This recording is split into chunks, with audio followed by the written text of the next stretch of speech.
Irmãos, eu prefiro pregar aqui de baixo, porque assim eu posso olhar nos olhos das pessoas.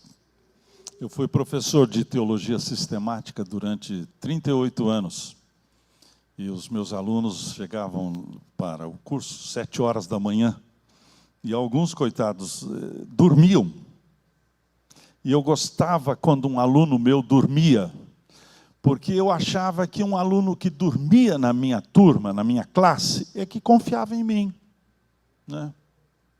E eu gostava tanto, porque aí, quando alguém dormiu, eu falava assim, eu vou dar aula só para ele. Chegava bem pertinho do dorminhoco, e eu dava aula para ele. E aí, evidentemente, não tinha aluno que dormisse na minha classe. Reverendo Robson, pode ter certeza, o privilégio é todo meu de poder estar aqui, revendo também a sua esposa, que eu tanto prezo, e esta igreja que eu não conhecia. Que igreja bonita! Eu estou simplesmente admirado de ver a beleza desta cidade. Essa cidade é muito bonita, muito bonita. E ouvindo também como o trabalho presbiteriano foi plantado aqui nesta cidade. História tão bonita também, né? Visão ampla, né? Esse terreno imenso, né? Dá para fazer uma fazenda aqui, né? Se eu fosse pastor aqui, eu colocava boi aqui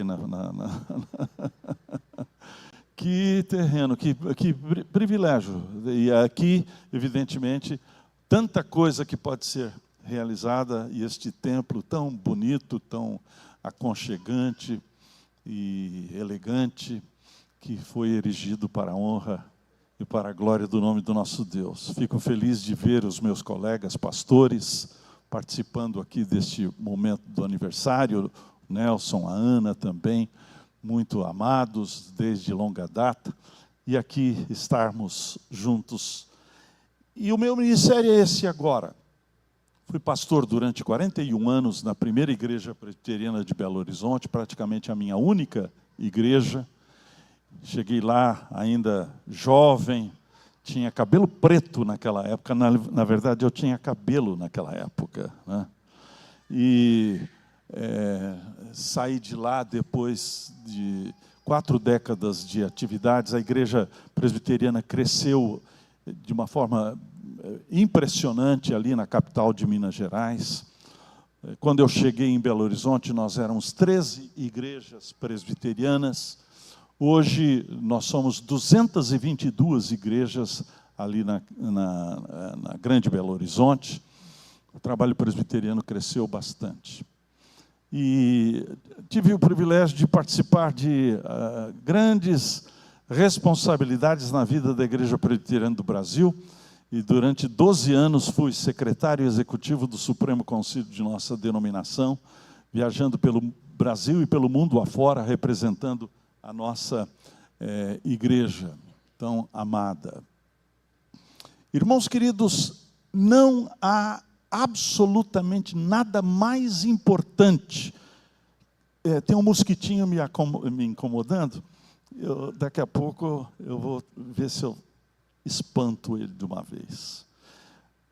Mas eu estava começando a dizer, não há nada mais importante na igreja de Cristo sobre a face da terra do que aquilo que nós estamos fazendo aqui agora.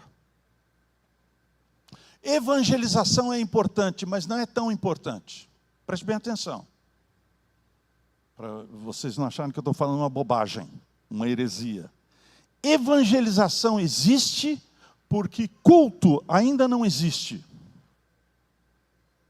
Missões são extremamente importantes. E missões existem porque adoração ainda não existe. Mas haverá um tempo em que as missões acabarão. Não haverá mais missão. Não haverá mais evangelização. Porque a adoração chegará à sua plenitude.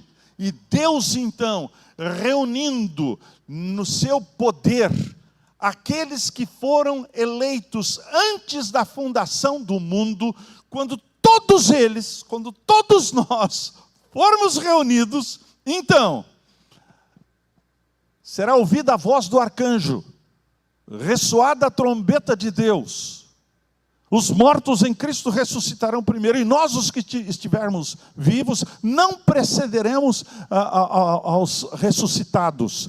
E nós nos ajuntaremos, e nós teremos um encontro com o Senhor Jesus nos ares, a palavra aparênteses, que significa esta saudação ao Rei dos Reis, o Senhor dos Senhores, toda a comitiva dos céus e toda a comitiva da terra, nós os crentes no Senhor Jesus Cristo, então veremos a face do nosso Redentor. E a Bíblia diz o seguinte, que o Senhor Jesus Cristo vai ter este encontro e nós daremos meia volta, e então voltaremos, e então será inaugurado o estado eterno, aonde então todos nós adoraremos o nome do nosso Deus, sem parar, sem fim, haverá culto perpétuo. Nós estamos, na verdade, meus irmãos, de alguma forma fazendo um treinamento, na noite deste dia. Nós estamos aqui aprendendo aquilo que nós haveremos de fazer por toda a eternidade. Por toda a eternidade. O culto, na verdade, é o centro do propósito de Deus. Preste bem atenção. Deus não tem adoradores voluntários. Você não veio aqui porque você é voluntarioso, porque você, porventura, tenha tomado uma decisão pessoal de vir à noite. Talvez você nem saiba, mas pela ação suave, indelével, gentil, do Espírito Santo de Deus agindo no seu coração e na sua mente, Ele então inspirou, Ele na verdade o trouxe aqui na noite. Você pensou que foram suas pernas que trouxeram? Não foram, foi o Espírito Santo de Deus. E algumas cadeiras vazias, alguns bancos vazios, sabe por quê? Porque Deus decidiu receber a adoração de você, que está aqui na noite deste dia. É você que Ele escolheu para adoração. De tal maneira que não existem adoradores voluntários. Os adoradores são vocacionados. Todos os adoradores. E no meio dessa cidade tão bonita, com milhares de habitantes, ainda existem também milhares de eleitos. E Deus haverá de chamá-los para que sejam parte desta grande e preciosa comitiva, a igreja do Senhor Jesus Cristo, resgatada no seu nome, nessa obra portentosa que o Senhor Jesus Cristo realizou em nosso favor. Culto, portanto, é a coisa mais importante que a igreja possa fazer sobre a face da terra. Evangelização é importante, missões são importantes, ação social pode ser importante, mas nada a se comparar com o que nós estamos fazendo aqui e agora. Reunidos no nome do Senhor Jesus Cristo, para prestarmos a Ele o nosso culto de louvor, de adoração, reconhecendo nele o nosso único Senhor e Salvador, porque haverá um momento que toda língua, e nós estaremos como parte deste povo, toda língua haverá de confessar que o Senhor Jesus é o Senhor, para a glória de Deus Pai. Você sabe que o livro dos Salmos é o miolo da adoração. Os livros das Escrituras, eles na verdade são compostos da seguinte maneira. Nós temos os livros históricos, nós temos os livros proféticos, nós temos os livros poéticos, e o livro dos Salmos está no miolo, é o miolo da adoração. Eu não sei se você sabe, o livro dos Salmos são divididos em 5 livros. 5 livros. E esses 5 livros correspondem aos livros, os primeiros livros das Sagradas Escrituras, ao Pentateuco. Pentateuco significa 5 livros. Gênesis, Êxodo, Levítico, Número e Deuteronômio. O 4º livro dos Salmos começa com o Salmo de número 90, que foi composto. Você sabe também que o livro dos Salmos, eles não foram escritos para serem lidos. Eles foram escritos para serem cantados. Só que perdeu-se na poeira dos tempos a melodia dos salmos. Mas quando você lê o salmo, parece que, na verdade, é restaurada aquela melodia. Tal é a glória dos salmos. O 4º livro dos Salmos é composto da seguinte maneira: são 16 salmos, começando com o Salmo de número 90 vai até o Salmo de número 106, que é correspondente ao livro de Números, que fala, portanto, do ajuntamento dos eleitos de Deus, da maneira como Deus, então, está vocacionando e trazendo para perto de si, de tal maneira que todos nós, na medida em que nós nos ajuntamos, passemos a ser adoradores. Adoradores. O diabo está de olho no culto. Ele quer destruir o culto que nós prestamos a Deus. Você não pode imaginar a quantidade de asneiras, de heresias, de coisas malignas que estão sendo introduzidas no culto a Deus nos nossos dias. A igreja, na verdade, foi restaurada na reforma protestante do século XVI, exatamente por causa do culto. Por causa das grandes heresias que estavam sendo introduzidas. E a reforma protestante do século XVI cuidou do culto prestado a Deus. Então, meus irmãos, cuidado! Porque Deus não aceita qualquer culto. Deus não aceita o culto da invencionice. A nossa confissão de fé diz que nós somos criativos no culto. Nós, na verdade, acabamos prestando culto motivados pela nossa criatividade. E outras vezes motivados pelo nosso gosto pessoal. Eu gosto desse jeito. Que gosto desse jeito? Coisa nenhuma. Porque o culto a Deus, o culto que Deus se agrada, o culto que Deus exige, é o culto que Deus prescreve. É o culto que Deus prescreve. E o miolo da adoração, que é o livro dos Salmos, o miolo do miolo, está aí no 4º livro dos Salmos, que fala a respeito de como Deus quer ser adorado. Especialmente o Salmo de número 90. Como Deus quer ser adorado. Deus não aceita qualquer coisa. Ele determina como ele haverá de ser adorado. E a adoração que nós prestamos a Deus é a adoração em submissão à orientação que Ele nos prescreve na sua santa e bendita palavra. No livro do profeta Isaías, ele afirma o seguinte: quem os requereu adentrar nos átrios do Senhor? Irmãos queridos, nós não fazemos a coisa da nossa cabeça, da nossa cultura, do nosso gosto pessoal. Deus não recebe. Sabe o que ele faz? Ele faz assim. Ele assopra e joga fora.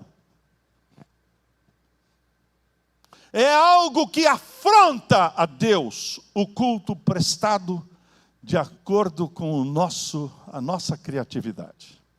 É por isso que é de suma importância que que voltemos os nossos olhos ao miolo do miolo, e no salmo mais importante do miolo, que é o miolo do miolo do miolo, do miolo, que é o salmo de número 90. O salmo de número 90, ele foi escrito de uma forma muito especial, visto que este salmo foi composto por Moisés na parte final da sua vida. Na parte final da sua vida. Moisés viveu 120 anos, mas não morreu velho. Ele morreu porque Deus decidiu, Moisés, agora você vem para casa. Porque Moisés cometeu um pecado gravíssimo contra Deus. Deus havia determinado que ele falasse com a rocha. E ao invés de falar com a rocha, aborrecido por causa da pressão do povo de Israel que o incomodava, ele perde a paciência. Ao invés de falar com a rocha, o que ele faz? Ele fere a rocha e o faz por 2 vezes. E o escritor aos Hebreus fala qual foi o pecado de Moisés. Porque a rocha era Cristo. E por causa deste pecado, ele não entra mais na terra prometida.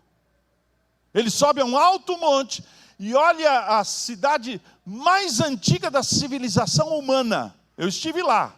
São 27 camadas de civilização. A cidade de Jericó. Quando o Rio Jordão praticamente deságua no Mar Morto, onde morre também. Porque o Mar Morto não tem saída, vai só secando, né? Salgado de tal ordem que não tem vida. Se toma banho no Mar Morto, você não afunda, você fica boiando, de tão salgado que ele é.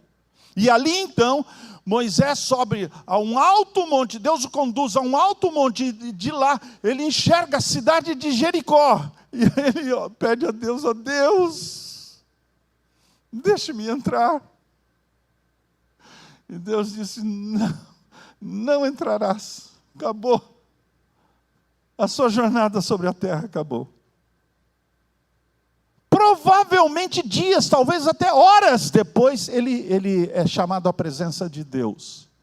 Antes, porém, ele pega o quinor, a sua harpa, ele arpeja. Sabe por que arpeja, meus irmãos? É porque não existe instrumentos percutivos no Antigo Testamento.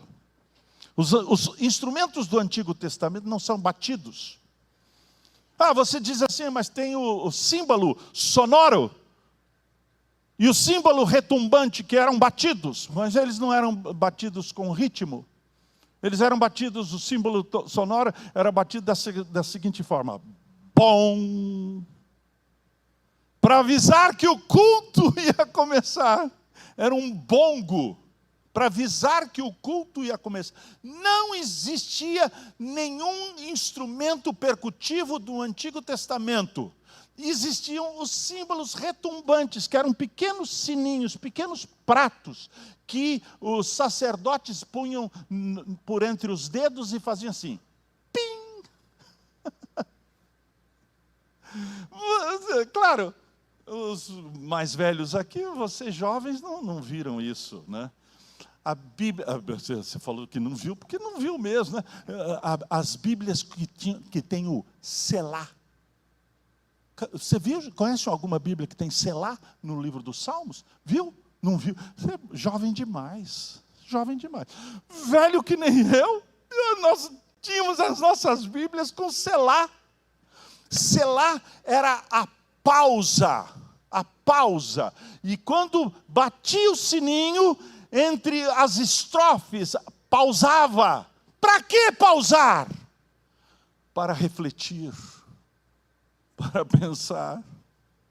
Os hinos não eram cantados no Antigo Testamento como fossem um tropel de cavalos. Não! A gente pensava, analisava, porque uma das coisas preciosas da vida cristã é o meditar.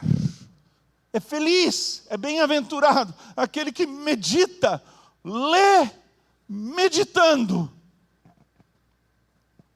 Na verdade, a música, ela é composta de 5 elementos. 5 elementos. Melodia,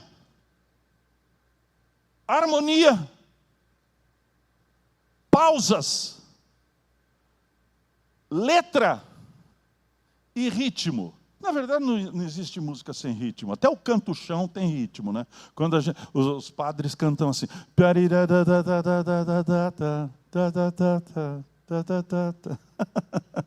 Tem um ritmo, não tem? Vai, parece um canto de gente gaga. Vai e volta, vai e volta, né? O ritmo, meus irmãos, a gente tem que tomar muito cuidado com o ritmo.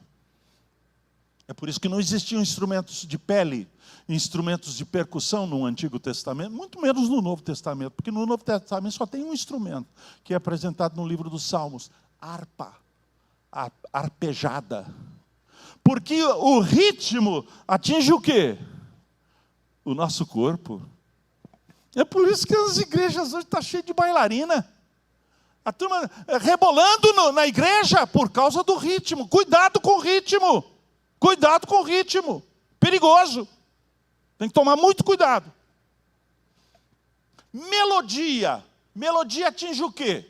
A melodia atinge, na verdade, as nossas emoções. As minhas filhas, quando eram pequenininhas, eu cantava para elas dormirem e muitas vezes elas choravam. Não é porque a minha voz era feia, não. Elas choravam por causa da melodia. Eu cantava para elas assim: dorme, dorme, meu bebê, lararira, la, la, la. Cuidado, você vai chorar também. Porque a melodia, ela produz exatamente isso, essa coisa melosa. Cuidado com as melodias extremamente melosas. Reverendo, escolha os hinos para que a sua congregação cante, a sua igreja cante, que não seja meloso demais, para não promover emoções que não sejam emoções do Espírito de Deus. Harmonia. Eu fico sempre preocupado quando tem muito instrumento na igreja. Porque é muita informação, é muito som demais. A harmonia, meus irmãos, atinge o senso do belo. E algumas vezes é tão harmoniosa a formação musical que a gente fica entretido no senso do belo e perde, na verdade, a mensagem. E finalmente não, quarta coisa, pausas. Como eu disse, pausa para pensar. Cuidado com a pausa. Cuidado com a pausa. Por exemplo, nós cantamos e os cânticos que nós cantamos, por exemplo, você canta aqui na sua igreja assim: ao Deus de Abraão louvai. Pausa. Eis por mandado seu. Pausa. Larirarararara, la, la, na, na. Pausa é importante. Pausa é importante. Mas as pausas podem ser marotas. Marotas. O tango, por exemplo, tem umas pausas. Está vendo? Maroto. Cuidado com a pausa. E algumas vezes, meus irmãos, nós colocamos letras que são letras de adoração em músicas que são de confissão e confundem a nossa cabeça. O livro dos Salmos são, na verdade, música da mais alta categoria espiritual, compostas por inspiração, instrumentos sagrados. Davi é que criou os instrumentos sagrados. Ele é que contratou, ele é que colocou à frente da música no Antigo Testamento Asaf, Gedutum e assim por diante. especializados em música. Porque, na verdade, meus irmãos, a igreja, reverendo Robson, eu creio que a igreja presbiteriana do Brasil tem falhado muito nesta área. Nós deveríamos ter seminários de música, levando os nossos jovens que têm muito boa vontade, mas eles, na verdade, não aprenderam aonde está o dó central do piano. Tem que aprender música. Música não é pura e simplesmente intuitiva. Tem que aprender música com partitura, música técnica. Davi contratou Asaf, Jedutum, e a Bíblia fala a respeito dos 280 cantores que acompanhavam-se a si mesmos, o coral do Antigo Testamento, acompanhavam-se a si mesmos com a harpa. Eles eram o quê? Mestres do canto. Mestres do canto. É uma pena, a Igreja Presbiteriana do Brasil não tem um seminário sequer de música. Os batistas estão anos-luz na nossa frente. Infelizmente, uma seita aqui no Brasil, que também está anos-luz na nossa frente, são os adventistas. Infelizmente, os presbiterianos, que tem tanta coisa boa, falta gente que se prepara para a música.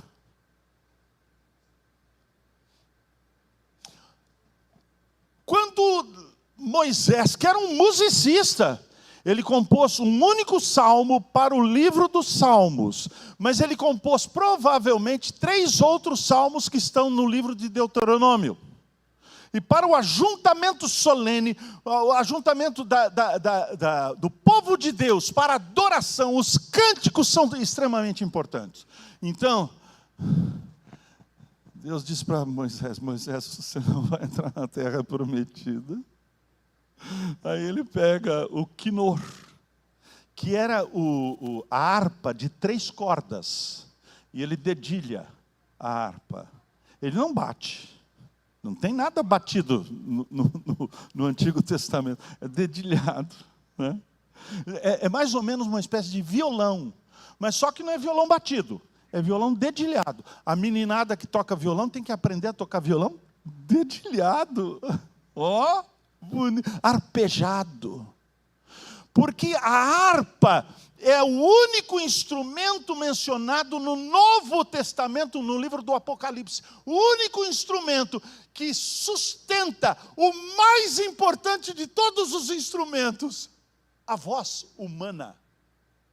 Eu gostei de ouvir vocês cantarem. Essa igreja sua aqui canta bem. A voz humana sustentada pelo instrumento arpejado. Aí então ele pega o quinor, 3 cordas, começa a dedilhar, e ele diz assim, ele começa a cantar. Que pena que a gente não tem a música do livro do Salmo 90, né? Primeiro salmo do 4º livro dos Salmos. Ele começa: Deus é o nosso refúgio e fortaleza, socorro bem presente nas tribulações. Aí eu vou ler o salmo. Ele diz assim: Senhor, Tu tens sido nosso refúgio de geração em geração. Antes que os montes nascessem e se formassem a terra e o mundo, de eternidade a eternidade, Tu és Deus. Tu reduzes o homem ao pó e dizes: tornai filhos dos homens, pois 1000 anos aos teus olhos são como o dia de ontem que se foi, e como a vigília da noite. Tu os arrastas na torrente, são como um sono. Como a relva que floresce de madrugada viceja e floresce à tarde, murcha e seca. Pois somos consumidos pela tua ira, e pelo teu furor conturbados, diante de ti puseste as nossas iniquidades, e sob a luz do teu rosto os nossos pecados ocultos, pois todos os nossos dias se passam na tua ira, acabam-se os nossos anos como um breve pensamento, os dias da nossa vida sobem a 70 anos, ou em havendo vigor, a 80, neste caso o melhor deles é câncer e enfado, porque tudo passa rapidamente e nós voamos. Quem conhece o poder da tua ira e a tua cólera, segundo o temor que te é devido? Ensina-nos a contar os nossos dias, para que alcancemos coração sábio. Volta-te, Senhor. Até quando? Tem compaixão dos teus servos. Sacia-nos de manhã com a tua benignidade, para que cantemos de júbilo e nos alegremos todos os nossos dias. Alegra-nos por tantos dias quantos nos tens afligido, por tantos anos quanto suportamos a adversidade. Aos teus servos apareçam as tuas obras, e a seus filhos a tua glória. Seja sobre nós a graça do Senhor, nosso Deus. Confirma sobre nós as obras das suas mãos. Sim, confirma a obra das nossas mãos.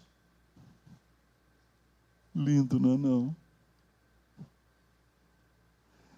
Ele começa assim: Senhor. Irmãos queridos, a referência absoluta no culto não somos nós. A referência absoluta no culto que prestamos a Deus é Deus. Nós não começamos nos solidarizando numa espécie de piquenique, de convescote espiritual. Boa noite. Não, não! O Senhor está no seu santo templo. Cale-se diante dele toda a terra. Senhor, há uma referência, portanto, absoluta, no qual tudo, absolutamente tudo, gira. O culto não gira ao seu derredor. Reverendo, o culto não gira ao derredor do pastor. Presbítero, o culto não gira ao seu derredor, presbítero. Ah, não, a mocidade decidiu que vai ser de tal jeito assim. Nada disso. A referência absoluta é Deus, Senhor. E meus irmãos, preste bem atenção. O Salmo 91 tem repetida estas expressões. Senhor, Tu tens sido o nosso refúgio. Senhor, Tu és o nosso esconderijo. Senhor, nós queremos encontrar um lugar onde nós nos protegemos. Não tem lugar onde a gente possa se proteger, a não ser, sabe aonde? Aqui.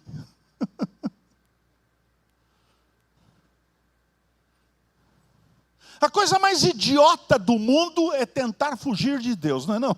Fugir de Deus? Se subo aos céus, lá está. Se faço a minha cama no mais profundo abismo, lá estás também. Se tomo as asas da alvorada e me detenho nos confins dos mares, ainda lá me haverá de cercar a tua mão e a tua destra me susterá. Se digo com efeito, as trevas me encobrirão. Trevas e luz são a mesma coisa. Para onde fugirei do teu espírito? Para onde me ausentarei da tua face? Tem jeito? Tem jeito de você fugir de Deus? Tem não, né? É por isso então que o crente, ele diz assim: eu não quero fugir de Deus. Eu quero fugir para Deus.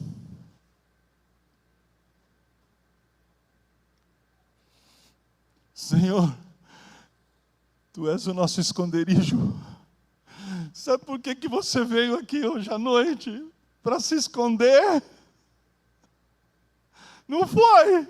Você veio aqui, na verdade, para encontrar na igreja, na presença de Deus, no culto, promovido para a glória do seu nome, encontrar um lugar aonde você possa ser você.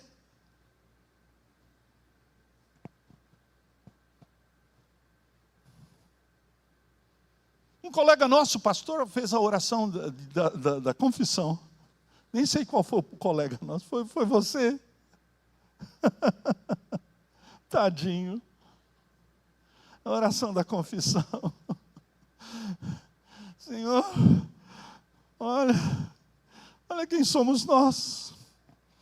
Somos pecadores. Aqui a gente não precisa esconder, aqui a gente não precisa fingir. Não é não? Não há um justo, nenhum sequer. Todos a uma se tornaram inúteis. Não há quem entenda, não há quem faça o bem. Não há como fugir, a não ser fugir para Deus. Deus conhece você do jeitinho que você é. Seu marido pode te enganar, mas ele não pode enganar a Deus. Como é bom, não é verdade? A gente ficar desnudo. Senhor, Tu tens sido o nosso refúgio. Tu és o nosso esconderijo, de geração em geração. Preste bem atenção. Culto não é uma coisa que acontece, essa é uma geração que o culto é diferente. Nada disso. O culto é de geração em geração. Sabe por quê? Porque o parâmetro para o culto é a Bíblia, é a palavra de Deus, é a eternidade da palavra de Deus. Tudo passará, mas as Escrituras não passarão. Não, a cultura agora, a música gospel. Na verdade, eu tenho ouvido cada música gospel que é uma droga. Eu estou preocupado. Não, porque agora nós cantamos de um jeito o instrumento. Não, meus irmãos, é de geração em geração. É o culto dos nossos pais. É o culto dos nossos avós. Portanto, minha irmã de cabelo branco, que nem eu aqui, né? A senhora vem e a senhora não precisa se sentir constrangida. Sabe por quê? Porque é o culto de geração em geração. Os jovens cantam como a senhora canta. É de geração em geração. Eu tenho visto muita igreja assim. Quando os jovens cantam, os velhos não cantam. Em compensação, quando os hinos são entoados, a juventude não canta. Nada! É de geração em geração. E, meus irmãos, há algumas referências pictóricas, referências, na verdade, que gravam os nossos olhos, para nós entendermos realidades de caráter espiritual. Veja só, o salmista diz assim: antes que os montes nascessem. Você percebe? Aqui, meus irmãos, há uma referência ao universo criado por Deus.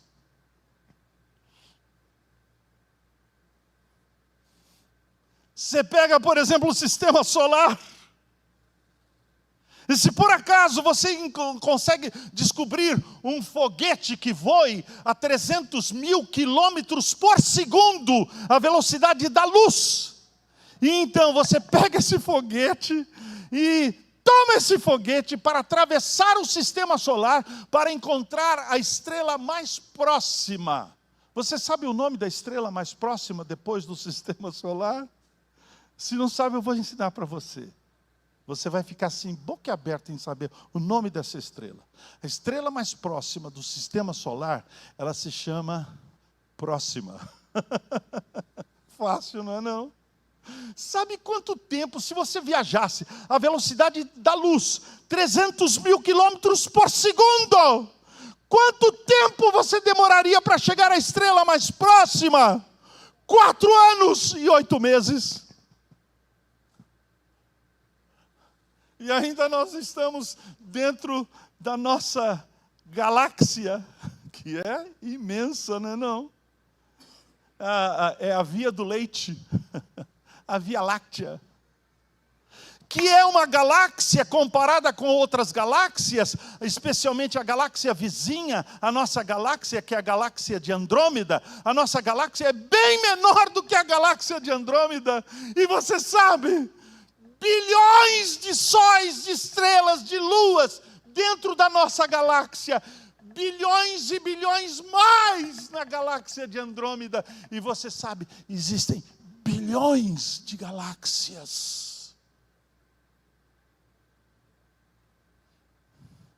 Alguém aqui que mora num sítio? Tem algum fazendeiro aqui? Não tem, todo mundo é da cidade mesmo, né? Sabe o que acontece, reverendo? Essa cidade sua que tem muita luz, ninguém olha mais para o céu, não é verdade?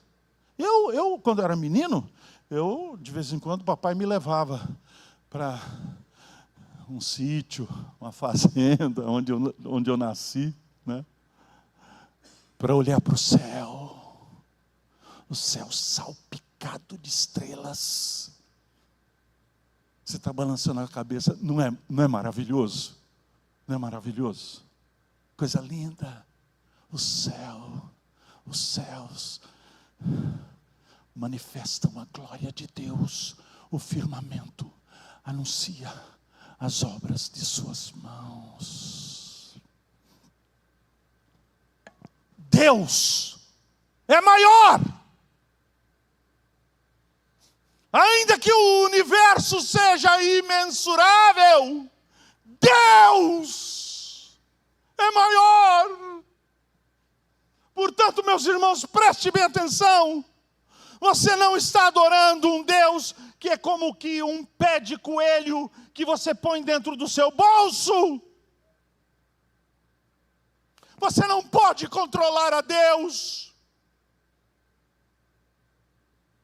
Deus é maior do que tudo aquilo que você possa sequer imaginar.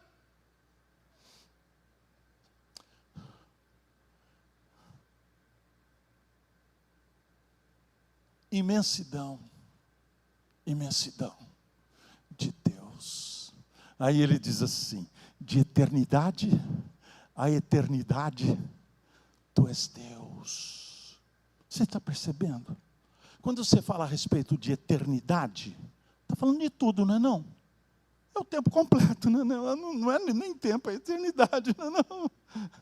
Mas sabe o que acontece? Por que Moisés coloca de eternidade a eternidade? Sabe por quê? Porque nem ele sabe.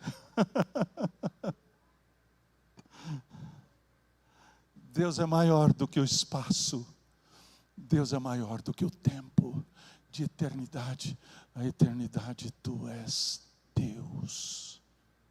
Aí Moisés diz um negócio que é acachapante. Nos humilha. Olha só o que ele fala. Tu reduzes o homem ao pó. E dizes, tornai ao pó.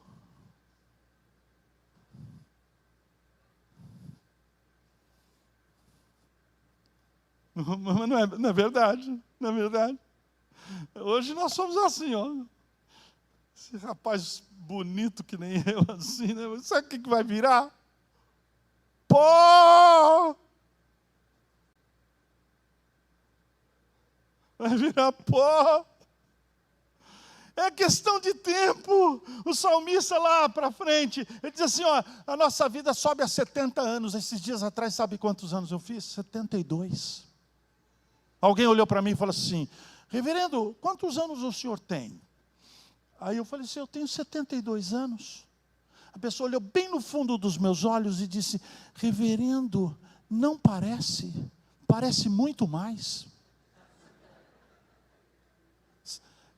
A nossa vida sobe a 70, em havendo vigor, 80. Alguém chega a 100 anos, mas é exceção. A média é...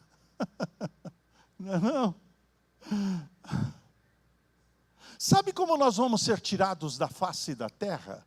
O culto nos ajuda a compreender como a vida é efêmera, passageira, tudo passa, nós voamos. O culto nos ajuda. O culto nos humilha. É bom para a gente não ficar meio prepotente, né? Meu irmão, minha irmã, você não vai ficar para semente. Não vai. É questão de tempo. Alguns morrem com 3 anos, outros morrem com 30, outros morrem com 70, que nem eu, né? Mas você não vai ficar para semente. Sabe como Deus vai te tirar da vida? Ele diz assim: tu os arrastas na torrente. É assim, não é não? Eu estava, o reverendo Robson me trouxe de carro, de Marabá até aqui, as estradas, aí a gente 100, 120, 140, 180, 190, 200, eu falei assim, é hoje? Não é não. Telefone tocou. Reverendo, presbítero da sua igreja, a esposa dele e as 2 filhinhas, numa das curvas das estradas de Minas Gerais, que é uma droga de estrada, só tem estrada ruim. Numa das curvas, ele não conseguiu fazer a curva, ele bateu de frente num caminhão, o carro dele foi moldado na frente do caminhão, os 4 morreram instantaneamente. Eu saí correndo de noite, eu saí para buscar os corpos dos meus amados presbíteros da minha igreja. Tu os arrastas na torrente. Outra forma de Deus nos tirar. São como a relva, que de manhã biceja e floresce, à tarde, murcha e seca. Foi embora. É assim que você vai morrer. Pode ter certeza de uma coisa, daqui a 50 anos, provavelmente um ou outro vai estar aqui ainda. O resto já era.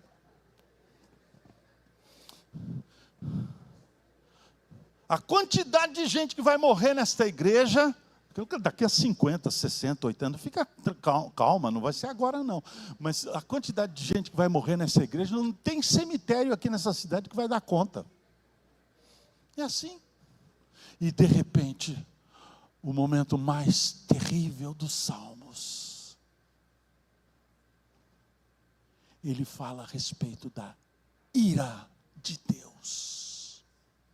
Você percebeu que eu li rapidinho aquela parte? Você percebeu? Eu li rapidinho, não foi? Você sabe para quê? Para não te assustar. A ira de Deus. Romanos capítulo de número 1, a Bíblia diz que a ira de Deus se revela do céu contra toda impiedade e injustiça dos homens. Antes de Paulo falar a respeito do amor de Deus, ele fala, sabe o quê? Sobre a ira de Deus. Como nós vamos resolver a questão da ira de Deus? Se você é aquele crentezinho que acha que Deus é só amor, que Deus é amor, que no final das contas vai passar a mão na cabeça de todo mundo. Não! A ira de Deus se revela do céu contra toda impiedade e injustiça dos homens. Porque tendo conhecimento de Deus, não o adoraram como Deus. Como resolver o problema da ira de Deus? Sabe por quê? Porque o problema da ira de Deus, eu e você temos que nos confrontar. Porque não há um justo, nenhum sequer. Todos a uma se fizeram inúteis. Não há quem entenda, não há quem faça o bem. Eu e você. Como resolver este problema, meus irmãos? As Escrituras nos dizem que Deus é reto juiz, e que se porventura um juiz chegar diante de um bandido e ver lá os autos do processo, uma pilha, e percebe claramente que aquele é um corrupto, é um ladrão, se esse juiz olha para esse corrupto, para esse ladrão convicto, e ele então passa a mão na cabeça deste ladrão, deste corrupto, inocente esse corrupto, pode ter certeza, esse juiz é mais corrupto do que o corrupto. Como resolver este problema, meus irmãos? Aqui está, na verdade, o âmago do Evangelho. Aqui está, na verdade, meus irmãos, o ponto crucial da palavra de Deus. Como um Deus justo justifica a mim e a você, que somos injustos.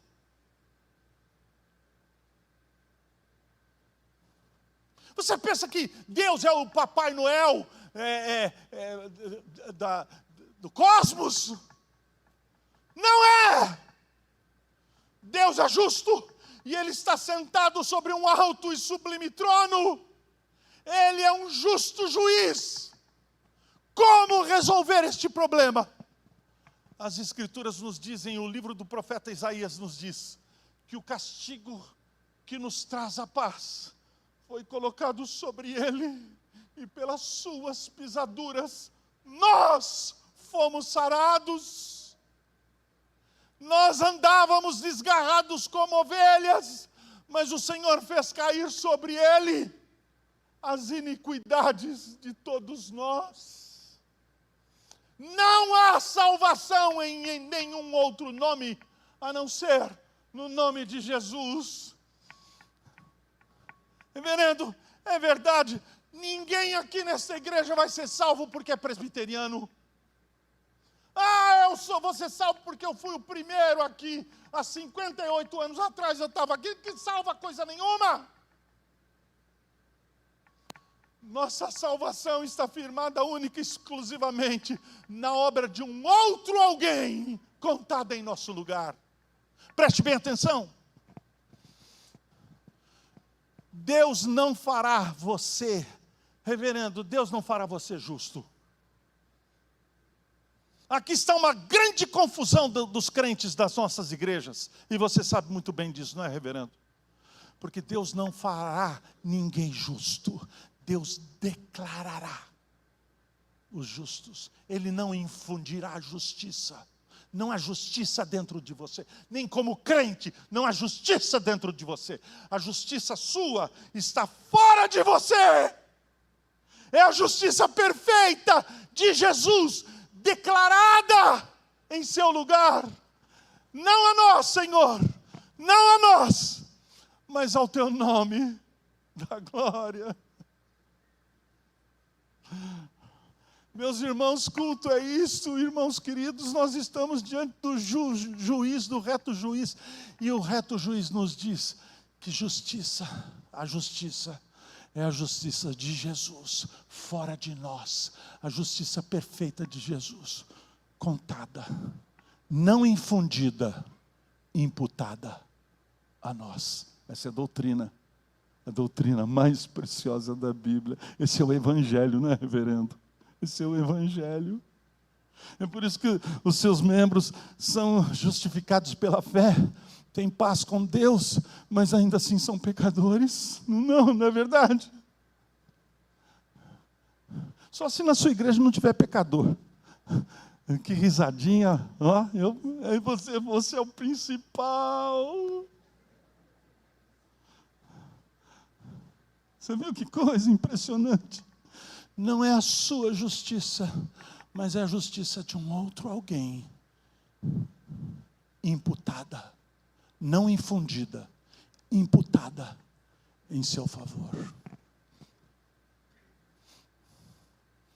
Aí o salmista muda de tom.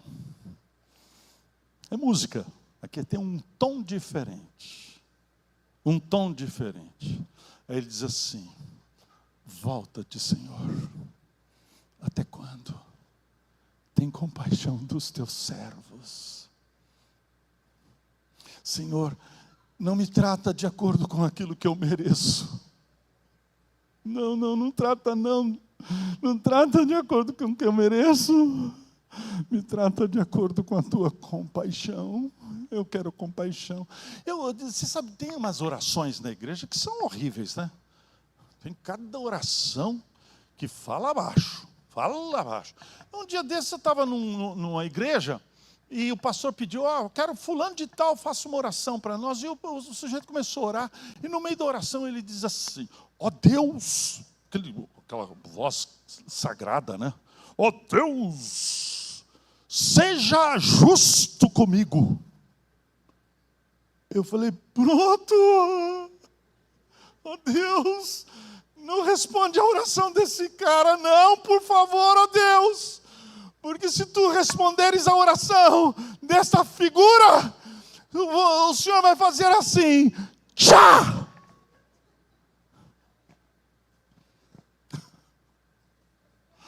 Eu não quero que Deus seja justo comigo, não.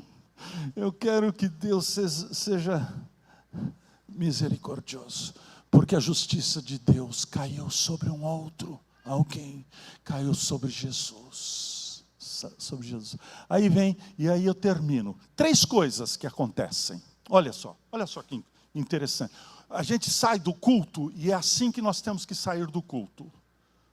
Saciados. Saciados. Você comeu o pão dos anjos aqui. Você vai sair daqui, oba! Você vai sair daqui pulando de alegria. Olha só.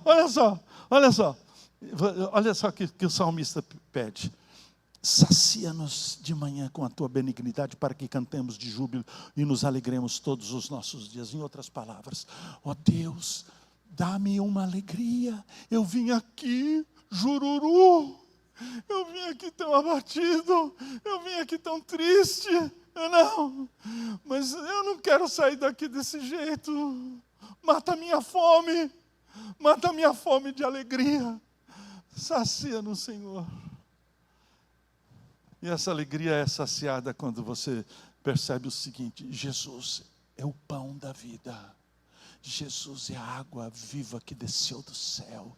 Se você beber desta água, você não terá mais sede. E aí você volta no domingo que vem e vai beber de novo. Aí você volta e vai comer de novo. Sai daqui sempre. Culto tem que saciar. Culto tem que saciar. Sacia-nos. Dá-me uma alegria que mate a minha fome, a minha sede. Segunda coisa, ele diz assim: alegra-nos por tantos dias, quantos nos tens afligido, por tantos anos, quanto suportamos a adversidade. Em outras palavras, ó Deus, toma conta do meu passado. Passado é barra, não é não? Passado é barra. Passado você diz assim, por que eu falei aquilo? Por que eu fiz aquilo? Mas meus irmãos, você não tem como resolver o seu passado. Falou, está falado. Fez, está feito. Você não pode voltar ao passado. E tem muita gente por aí afora indo atrás de psiquiatra. Aí o psiquiatra olha para você, ele nem te vê direito, ele olha para você e fala assim, não, toma um antidepressivo, pronto. Aí, olha, veja só, eu fui a um psiquiatra uma vez, o psiquiatra falou assim, toma um antidepressivo. Ele nem viu, ele nem sabe o tamanho do meu sapato. O cara não sabe nada a meu respeito. Mas ele, primeira coisa que ele fez, eu receito aqui um antidepressivo e tal.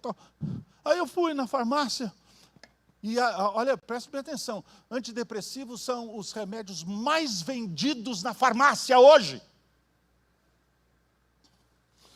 Aí eu comprei o antidepressivo, tarja preta, cheguei em casa, eu tomei o antidepressivo, tomei durante 1 dia, 2 dias, 3 dias, eu fiquei pastel, eu fiquei zureta. Eu perdi a tristeza, mas eu também perdi a alegria. Sabe quem é especialista para cuidar do seu passado? É Deus. É por isso que você veio aqui, não foi? para que depois que você tenha...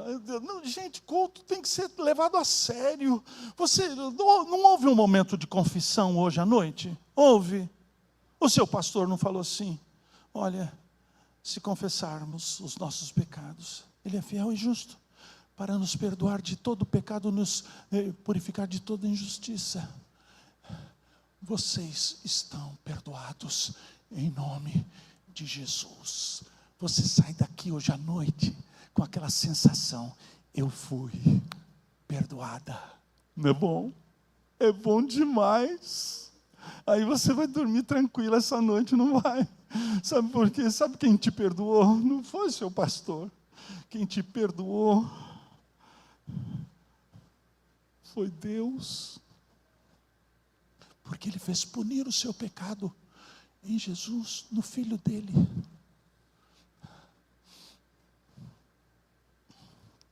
Terceira e última coisa que acontece. Olha só, ele diz assim: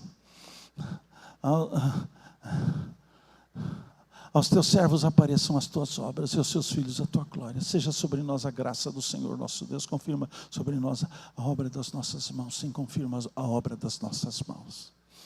Sabe o que eu quero? Graça. Você já perguntou para o seu pastor o que significa graça? O seu pastor vai dizer, ele é teólogo, ele vai dizer o que significa graça. Mas a definição dele eu não acho muito legal, não, porque essa é a definição normal. Ele vai dizer assim: graça é favor imerecido. É favor, mas é imerecido. Você percebeu que é uma definição meio down? Te machuca, não machuca? Graça é outra coisa. Graça, sabe o que é? Graça é beleza em movimento, é graciosidade, é falar como Cristo fala, é olhar como Cristo olha.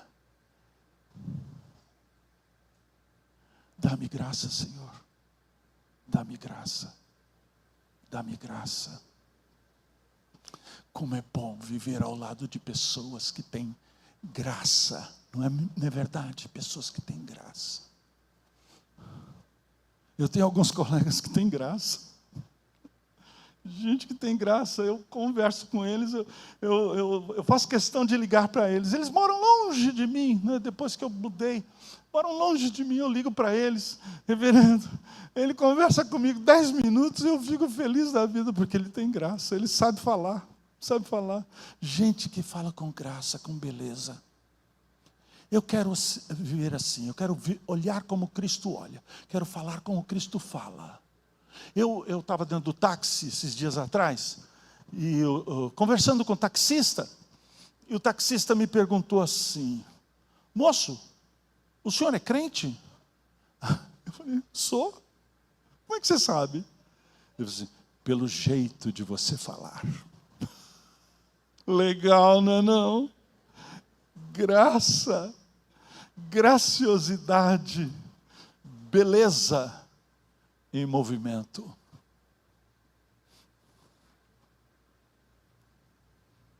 Isso é culto, meus irmãos. É o salmo do culto. E foi por isso que Deus nos trouxe na noite deste dia. Que Deus nos abençoe.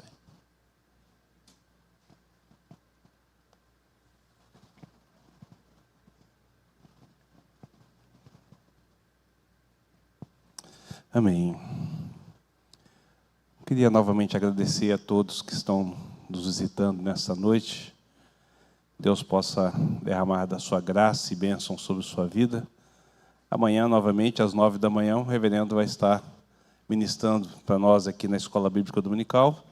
E também à noite, né? E à noite nós teremos a celebração com o bolo. Então eu quero convidar você para vir para participar do bolo. Reverendo, você vai perder o bolo. Ela vai ter que voltar, né? Vai pagar pizza hoje? Eu? Não, eu sou aniversariante, filho. Então, o sino daqui, ó, dá um jeito pra gente. Mas é uma bênção, queridos. Reverendo, palavra abençoada. Que Deus continue enriquecendo e abençoando a vida do Senhor grandemente. Tá certo?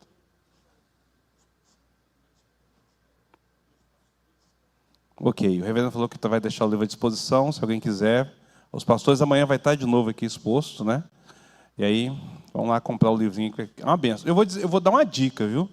Pastor, presbítero, compre esse livro, porque isso aqui é uma ferramenta maravilhosa para o ministério. O assunto que está falando ali é algo extremamente crucial a nosso respeito do livro, então é excelente. Então, não deixe de celebrar, de separar o seu exemplar, não, porque é um material muito bom para a realidade daquilo que nós estamos vivendo hoje, tá certo? É excelente para a igreja toda, mas nos dias atuais, pastores e presbíteros, é ferramenta essencial. A leitura desse livro é indispensável para a gente, porque lida exatamente com essa questão do feminismo dentro da igreja. Então, é extremamente importante para nós, né? Eu queria convidar o reverendo Nelson para vir aqui à frente, para que ele pudesse estar orando, fazendo a oração de encerramento, né? Eu dei a oportunidade de todos os pastores para estarem orando, e vou convidá-lo também para poder impetrar a bênção, tá certo? Vamos colocar de pé, irmãos, para a gente poder orar? Deus de amor, Deus de imensa bondade, louvado seja o teu nome, Senhor, porque a tua palavra ela é viva e eficaz, e ela nos leva, Pai, a cada dia a sermos mais parecidos com o Senhor, a vivermos uma vida de consagração, de santidade, e assim, Pai, poder também pregar com autoridade a tua palavra a cada instante. Rogamos, ó Pai amado, as suas bênçãos mais uma vez sobre esta igreja, que ela seja, Pai, uma agência proclamadora da tua palavra nessa cidade, como tem sido, e que as bênçãos do Senhor, ó Pai, possam ser multiplicadas aqui neste lugar, que almas possam se render aos teus pés aqui neste lugar, Pai amado. Muito obrigado por tudo, obrigado pela palavra que nos foi pregada nessa noite, que saiamos aqui, ó Pai, com os nossos corações alegres por sermos filhos do Senhor. Nós oramos agradecidos no nome do Senhor Jesus. Irmãos, e que a graça do nosso Senhor e Salvador Jesus Cristo, o amor de Deus, o nosso Pai, a comunhão e as benditas consolações do Espírito Santo sejam convosco e com todo o povo de Deus, não somente hoje, mas para todos sempre. Amém.